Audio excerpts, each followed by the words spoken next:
The Holy Gospel of our Lord Jesus Christ, according to Mark, chapter 6, reading from verse 14 to 29.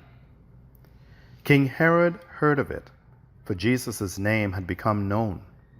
Some were saying, "John the Baptizer has been raised from the dead, and for this reason these powers are at work in him." But others said, "It is Elijah." And others said, "It is a prophet, like one of the prophets of old."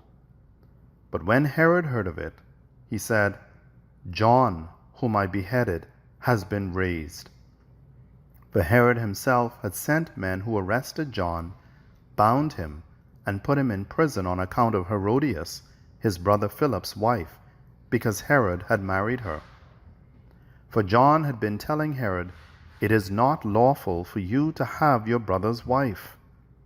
And Herodias had a grudge against him, and wanted to kill him, but she could not.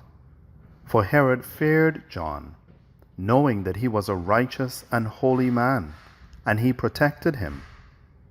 When he heard him, he was greatly perplexed, and yet he liked to listen to him.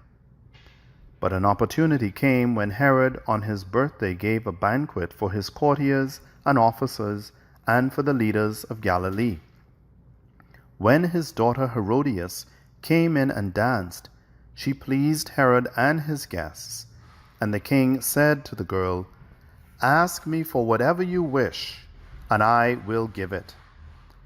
And he solemnly swore to her, "Whatever you ask me, I will give you, even half of my kingdom." She went out and said to her mother, "What should I ask for?" She replied, "The head of John the Baptizer." Immediately she rushed back to the king and requested, "I want you to give me at once the head of John the Baptist on a platter." The king was deeply grieved, yet out of regard for his oaths and for the guests, he did not want to refuse her.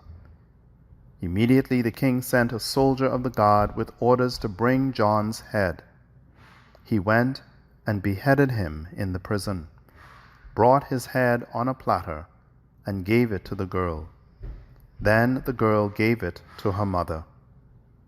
When his disciples heard about it, they came and took his body and laid it in a tomb. The Gospel of Christ.